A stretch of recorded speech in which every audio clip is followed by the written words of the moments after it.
Welcome back again. इस video lecture में मैं आपके साथ फर्स्ट जो पीडीएफ मैंने आपके साथ शेयर की थी उसके बाकी के जो क्वेश्चंस रह गए थे वो डिस्कस करूंगा।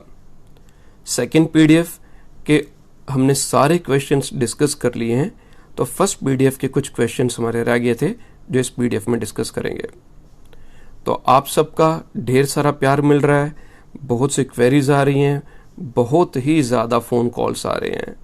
तो फ़ोन कॉल्स की जगह आप मेरे को व्हाट्सएप या टेलीग्राम पर मैसेज दीजिए।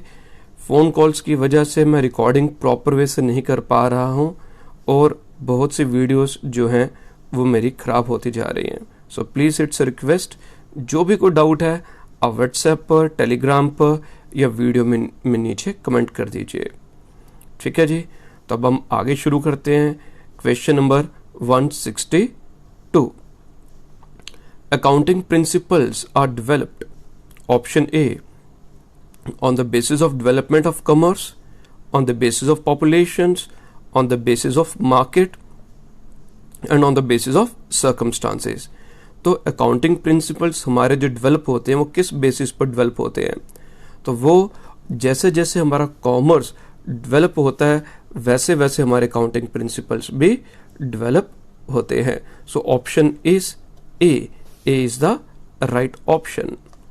नेक्स्ट वन बेटा, हमारे पास जो अगली features of accounting principles accounting principles के कौन से फीचर्स हैं? Usefulness, yes this is the right one. Feasibility, ये भी बिल्कुल ठीक है। ऑब्जेक्टिविटी भी राइट है। So here option is D, all of the above. So all of the above is the right option. Next one बेटा, question number 164। Types of accounting principles accounting principles की कौन कौन सी टाइप्स हैं? Accounting principles के under basic concepts भी आते हैं, basic principles भी आते हैं और मॉडिफाइंग प्रिंसिपल्स भी आते हैं।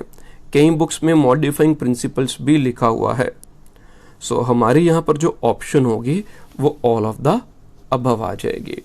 All of the above will be a option. अब जो बेसिक कंसेप्ट्स वह हमारे 4 बेसिक कंसेप्ट्स हैं। गोइंग कंसर्न कंसेप्ट होता है, इसे ध्यान से समझिएगा क्योंकि अगले क्वेश्चंस में डिस्कस होंगे। तो बेसिक कंसेप्ट में बिजनेस एंटिटी कंसेप्ट है, गोइंग कंसर्न कंसेप्ट है, मनी मेजरमेंट कंसेप्ट है और अकाउंटिंग पीरियड कंसेप्ट हम डिस्कस करते हैं। जो बेसिक कंसेप्ट्स में ये 4 होते हैं। बेसिक प्रिंसिपल्स में revenue realisation, matching concept, principle of full disclosure, verifiable objective of dual aspect और वेरीफाइबल ऑब्जेक्टिव, ये आ जाते हैं। और मॉडिफाइंग प्रिंसिपल्स क्या होंगे, उसमें क्या क्या कौन कौन से प्रिंसिपल्स आएंगे? तो principle of materiality, principle of consistency, convention of conservatism जिसे हम प्रूडेंस भी कहते हैं, principle of timeliness, principle of industrial practice, cost benefit principle और principles of substance over form. तो principle of substance over form, तो ये मॉडिफाइंग प्रिंसिपल्स में आ जाते हैं। ठीक है बेटा, तो नेक्स्ट अब हम आगे डिस्कस करते हैं 165। बेसिक कंसेप्ट्स क्या है? तो बेसिक कंसेप्ट में principal of consistency, current business concept, means business entity concept. तो अभी मैंने आपसे जो 4 प्रिंसिपल डिस्कस किए थे बेसिक कंसेप्ट में, एक बिजनेस एंटिटी है, एक गोइंग कंसर्न है, मनी मेजरमेंट है और अकाउंटिंग पीरियड है। तो बेसिक कंसेप्ट जो 4 बताए उनमें से यहाँ पर सिर्फ बी वाला ही है, बिजनेस एंटिटी कंसेप्ट, वो हमारा जो फुलफिल हो रहा है। Next is basic principle is. Basic principle भी आपसे मैंने भी डिस्कस किए थे और कौन सा बेसिक प्रिंसिपल आ जाएगा? तो प्रिंसिपल ऑफ रेवेन्यू रियलाइजेशन जो होगा वो बेसिक प्रिंसिपल में आ जाएगा और बाकी के तीनों जो है वो मॉडिफाइंग प्रिंसिपल के अंडर आ जाते हैं. So option A is the right answer. Option A is the right answer. Next one is modifying principle is. तो इनमें से मॉडिफाइंग प्रिंसिपल कौन सा है? प्रिंसिपल ऑफ रेवेन्यू रियलाइजेशन, ये बेसिक में है. प्रिंसिपल ऑफ फुल डिस्क्लोजर, ये भी बेसिक में है. कॉस्ट बेनिफिट प्रिंसिपल, जो कॉस्ट बेनिफिट प्रिंसिपल होगा ये मॉडिफाइंग प्रिंसिपल का पार्ट है. तो यहां पर ऑप्शन सी जो होगा कॉस्ट बेनिफिट वाला, so this is the right answer. तो हम इसको टिक कर लेंगे. तो C is the right answer. Next one is बेटा 168. According to the current business concept और बिजनेस एंटिटी कंसेप्ट, अब बिजनेस एंटिटी, ये बिजनेस एंटिटी है, कुछ इसमें से आप आगे BUSINESS, कुछ इसमें टाइपिंग एरर है. According to the current business concept, a business entity is assume to have, तो बिजनेस एंटिटी की इनडेफिनिट लाइफ होती है. कौन सी लाइफ होती है उसकी? Indefinite life. तो लॉन्ग लाइफ भी नहीं, शॉर्ट लाइफ भी नहीं. So answer is indefinite life. C is the answer. Then बेटा अगला आ जाएगा 169. Contingent liabilities shown in the balance sheet because of. Contingent liability balance sheet में किस प्रिंसिपल के वजह से शो की जाती है? So it is due to the principle of full disclosure. तो फुल डिस्क्लोजर की वजह से हमें कॉन्टिंजेंट लाइबिलिटी को बैलेंस शीट में शो करना पड़ता है. बैलेंस शीट में रादर नहीं, हम बैलेंस शीट में फुटनोट में शो करते हैं नीचे. तो फुटनोट में शो किया जाता है, पार्ट ऑफ बैलेंस शीट ही होता है. So principle of full disclosure is the right answer. 170. So 170, revenue is considered as being earned when. revenue कब consider किया जाता है? तो cash is received, production is done, sale is affected और purchase is affected. तो right option जो हमारी है वो when sale is affected. तो जब sale इन चारों में से कौन सा होगा? जब sale effect होगी तब हम क्या होता है? तब हम रेवेन्यू को कंसिडर करते हैं कि इट हैज बीन अर्नड.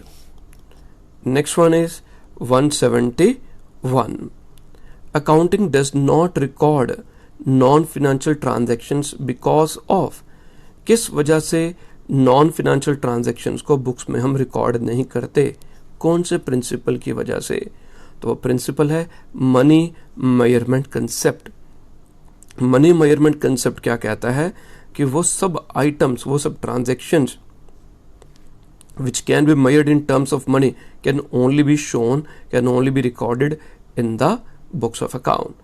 तो हम मनी मेजरमेंट कंसेप्ट के अकॉर्डिंगली नॉन फाइनेंशियल ट्रांजैक्शंस को बुक्स में रिकॉर्ड नहीं करते हैं. ठीक है बेटा. नेक्स्ट 172. तो 172 में क्या आ गया? According to which of the following concept even the owner of the business who provides capital is treated as a creditor of the business. तो this is business entity concept. तो business entity concept क्या कहता है? जो owner है और business जो है वो दोनों सेपरेट एंटिटीज हैं, दोनों सेपरेट लीगल एंटिटीज हैं. So that's why amount brought in by the owner in the form of capital is shown under the head liabilities. तो जो ओनर की कैपिटल होती है, this is liability for the business because business is suppose to pay back that money to the owner. So that's why it is a liability. So both are separate legal entities. 173 में क्या आ जाएगा? Which of the following equation is correct?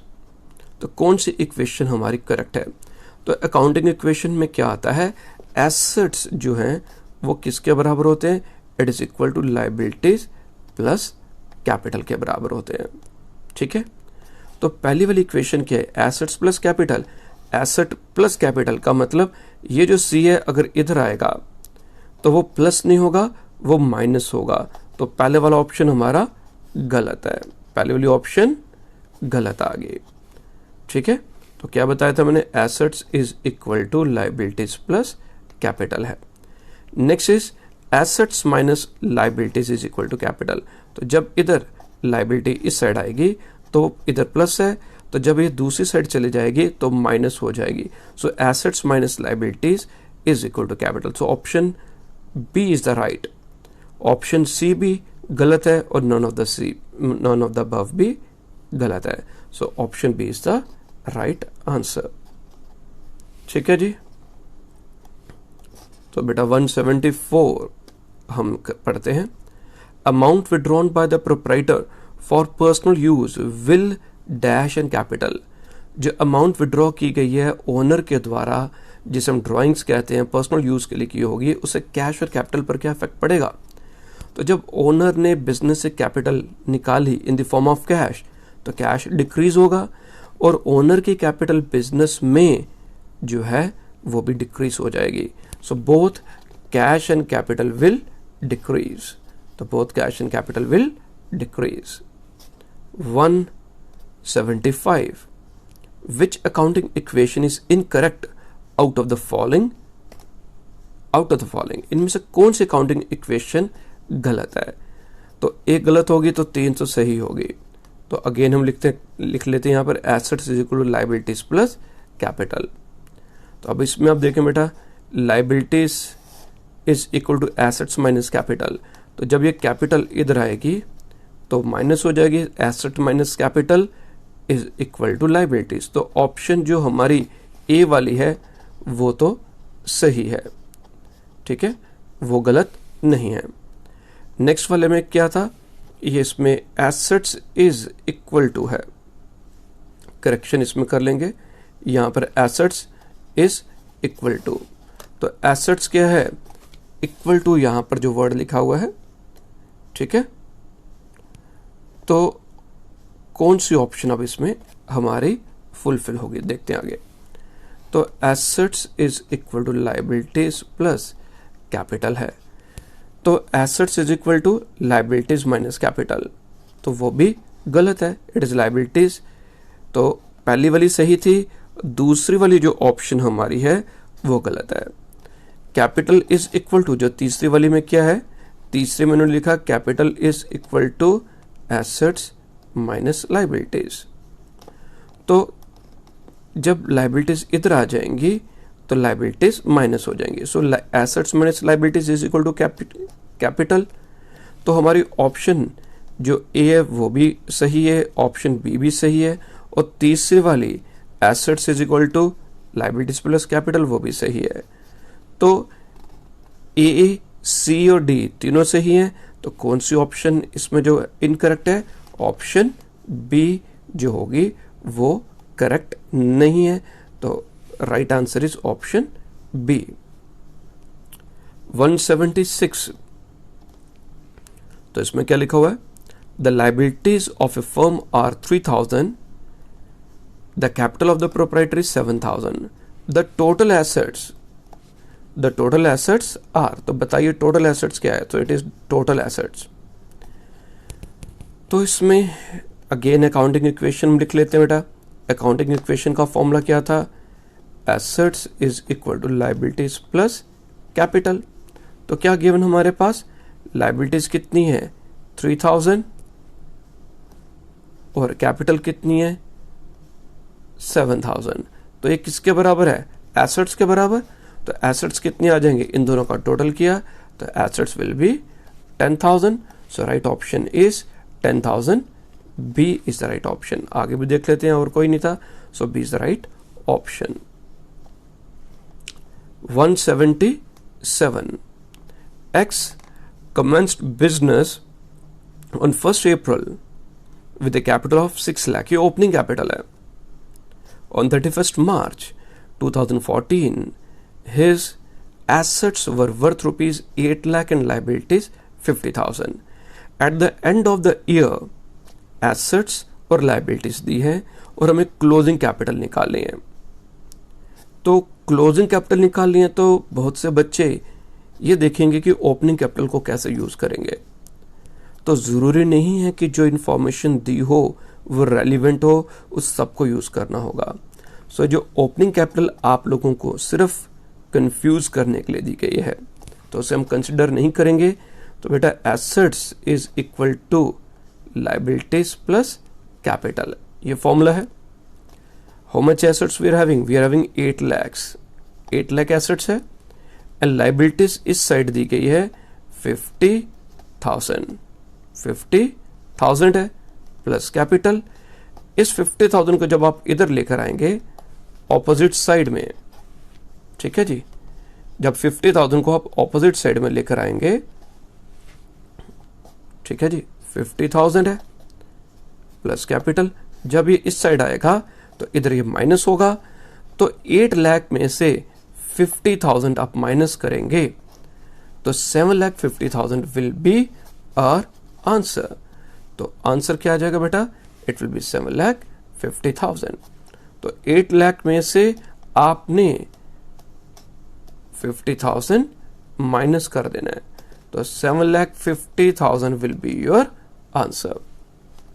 ठीक है। Next 178, N increase in one asset is accompanied by, एक asset में increase अगर होता है तो increase in one asset, asset में अगर इंक्रीज होता है तो क्या होगा? डिक्रीज इन अनदर एसेट हो सकता है या नहीं हो सकता? एक एसेट में इंक्रीज हुआ, मेरा कैश इंक्रीज हुआ, कैसे मेरा कैश इंक्रीज होगा? मैंने स्टॉक बेचा, स्टॉक इज अनदर एसेट, तो स्टॉक कम हुआ और एक एसेट इंक्रीज हुआ। ऑप्शन से ए ठीक है। बी को भी देखते हैं। इंक्रीज इन लायबिलिटी, मैंने उधार पर सामान खरीदा, मैंने जब उधार पर सामान खरीदा है तो उससे क्या होगा? मेरा स्टॉक इंक्रीज हुआ, ठीक है जी, एसेट इंक्रीज हुआ और लायबिलिटी भी मेरी इंक्रीज हुई, तो ऑप्शन बी भी सही है। इंक्रीज इन कैपिटल, बिजनेस में पैसा लेकर आए, कैश कैपिटल के रूप में लेकर आए, कैश इंक्रीज हुआ, एसेट इंक्रीज और कैपिटल भी इंक्रीज, तो it means all of this is the right answer, all of this is the right answer. तो कई बच्चे जो हैं जो अलग अलग सोर्सेज से भी, अगर कोई बच्चा अगर है जैसे कोई नेट पर या कहीं और कोई एमसीक्यूज अगर किसी बच्चे को मिलते हैं, जो डाउट है वो डाउट भी आप पूछ सकते हैं और वो एमसीक्यूज आप मेरे को टेलीग्राम पर भी सेंड कर सकते हैं, व्हाट्सएप पर भी सेंड कर सकते हैं, सो दैट मैं वो जो एमसीक्यूज हैं बाकी बच्चों के साथ शेयर करूं, उनकी भी प्रैक्टिस अच्छे ढंग से हो जाएगी।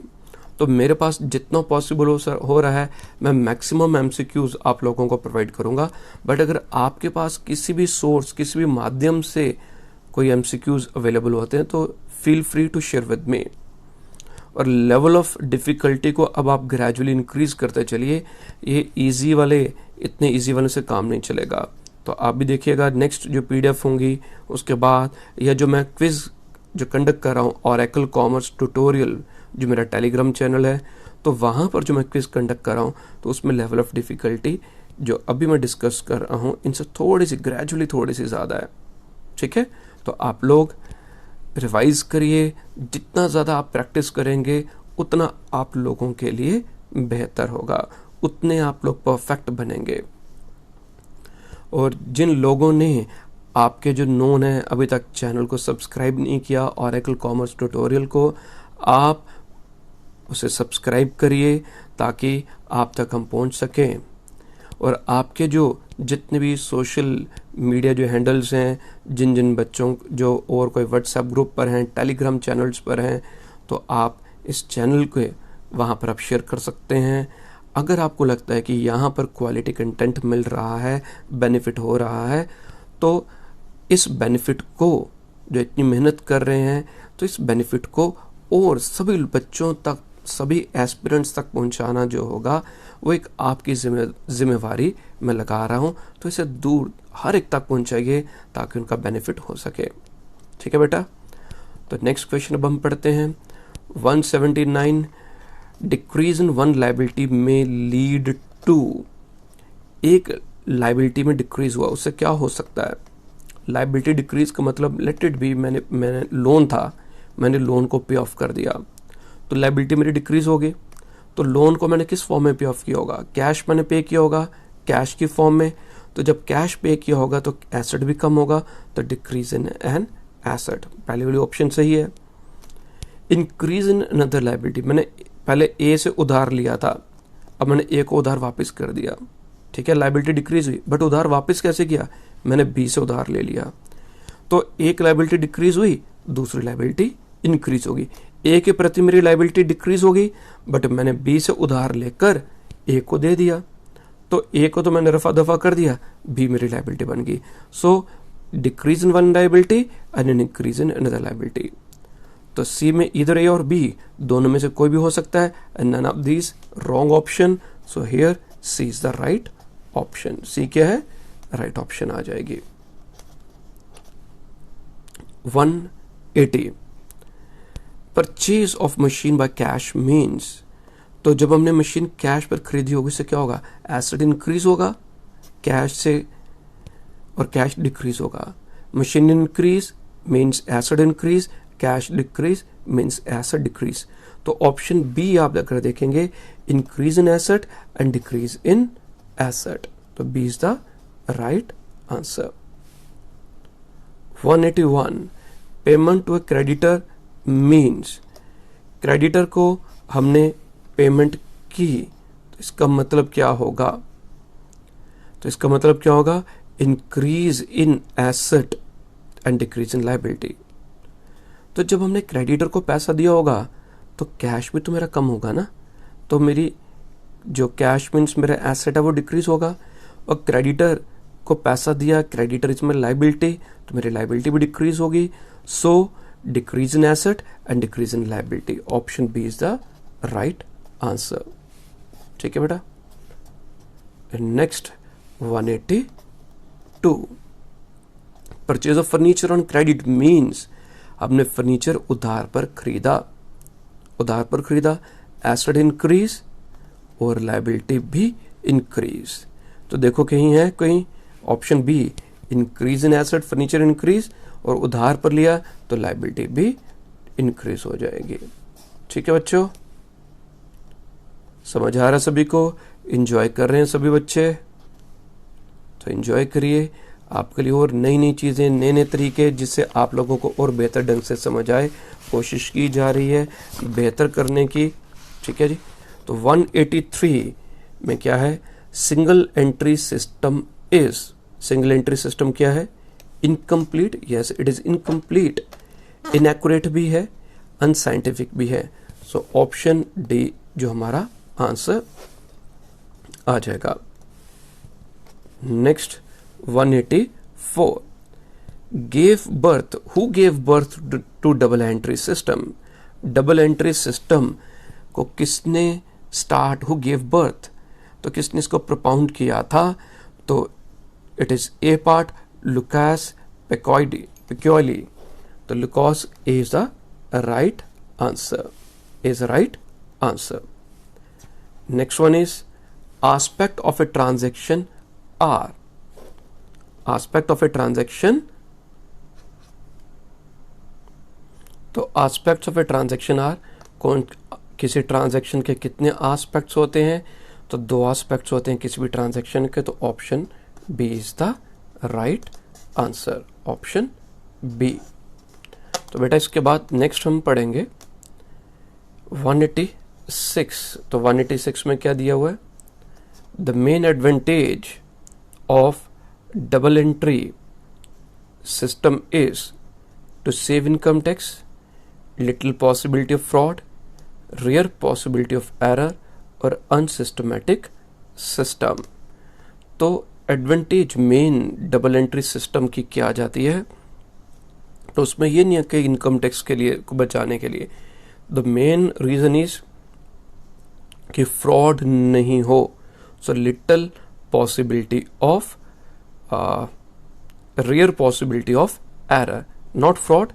तो option C rare possibility of error, गलती होने की गुंजाइश नहीं होनी चाहिए। तो C is the right option.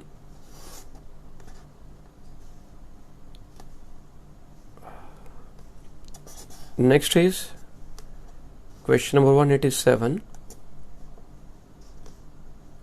The commodities in which the trader deals is called, वो कमोडिटीज जिसमें ट्रेडर डील करता है उन्हें हम गुड्स कहते हैं।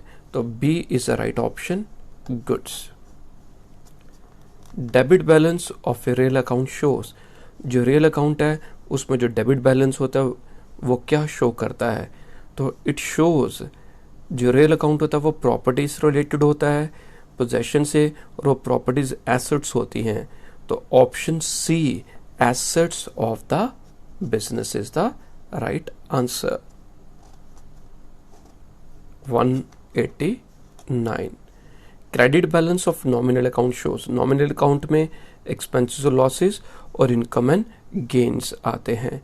तो डेबिट में एक्सपेंसेस होते हैं और क्रेडिट में इनकम्स। तो क्रेडिट बैलेंस क्या शो करता है नॉमिनल अकाउंट का? It shows incomes. तो option C is the right one. 190। According to whom a system of bookkeeping in which as a rule, तो option D is the right answer. तो ये definition किसने लिखी थी? ऑप्शन डी जो है वो राइट ऑप्शन है। 191 में क्या दिया हुआ है? अकॉर्डिंग टू whom, जो ये डेफिनेशन किसने दी है? Double entry system. In every transaction, every receiver is debited with the received amount. तो this definition was given by C part में जो है ऑप्शन बीजे विक्री। तो उनके द्वारा ये ऑप्शन दी गई है। 192। Characteristics of a double entry system are, double entry system के क्या कैरेक्टरिस्टिक्स हैं? Double effect of business transaction, ठीक है। Recording of personal and impersonal aspects, ये भी सही है। Checking the accuracy by trading by preparing a trial balance, ये भी सही है। And all of the above. So option D is the right answer. Causes of popularity of double entry system are, तो double entry system क्यों popular है, क्या कारण आगे? तो it is scientific system, yes. Complete record, वो भी सही है। प्रिपरेशन ऑफ ट्रायल बैलेंस, ये भी सही है। तो option D, all of the above is the right option. Double entry system is, जो डबल एंट्री सिस्टम है वो क्या आ जाएगा? Economical system of accounting? It is not economical. इसमें खर्चा ज़्यादा होता है, अकाउंटेंट को हायर करना पड़ता है, रिकॉर्ड्स मेंटेन करने पड़ते हैं। So it is not economical, it is rather expensive. It is expensive system of accounting, B is the right option. आगे हम देख लेते हैं। डिफेक्टिव सिस्टम ऑफ अकाउंटिंग गलत है। Knowledge of error of principles, ये भी गलत है। So B the right answer, expensive system of accounting. 195। Principle of double entry system, तो जो प्रिंसिपल है डबल एंट्री सिस्टम का, जो प्रिंसिपल्स हैं वो टू पार्टी से, accounting in both accounts, definite rules, all of the above. So option D the right one, all of the above. Last question आज के लेक्चर में जो हम पढ़ेंगे वो क्या आगे बेटा? Out of the following the artificial personal account is, artificial personal account में कौन होता है? आर्टिफिशियल में आ जाती हैं कि कंपनीज हैं, फर्म्स हैं, तो they are not natural person like me and you. So they are artificial persons which are created by operation of law so that they can act like us. तो हमारी तरह वो सभी एक्टिविटीज को perform कर सकें। तो ये account of insurance company artificial personal account है। राम्स अकाउंट पर्सनल है। आउटस्टैंडिंग सैलरी अकाउंट, ये भी पर्सनल अकाउंट है। This is representative personal account. Ram natural personal account, drawings natural personal account. तो account of insurance companies artificial personal account. So option A is the right one. तो ठीक है बेटा बच्चों, आज के लिए इस लेक्चर में मैं इतना ही आपसे डिस्कस करूँगा। नेक्स्ट लेक्चर में ये जो पीडीएफ के जो बाकी के जितने भी है, फर्स्ट पीडीएफ के जितने भी एमसीक्यूज हैं वो आपसे डिस्कस करूँगा मैं आपसे। जिन बच्चों को मेरे जो बाकी के पीडीएफ या स्टडी मटेरियल की रिक्वायरमेंट है तो डिस्क्रिप्शन बॉक्स में मैंने सारी डिटेल्स उसकी लिखी हैं, आप डिस्क्रिप्शन बॉक्स में डिटेल्स देख लीजिए। 130 एक नॉमिनल कॉस्ट जो आप लोगों पर पास ऑन की है ताकि हम आप लोगों को ये सुविधाएं भी जो प्रोवाइड कर सकें। ठीक है बेटा, okay, bye bye, take care, have a nice time.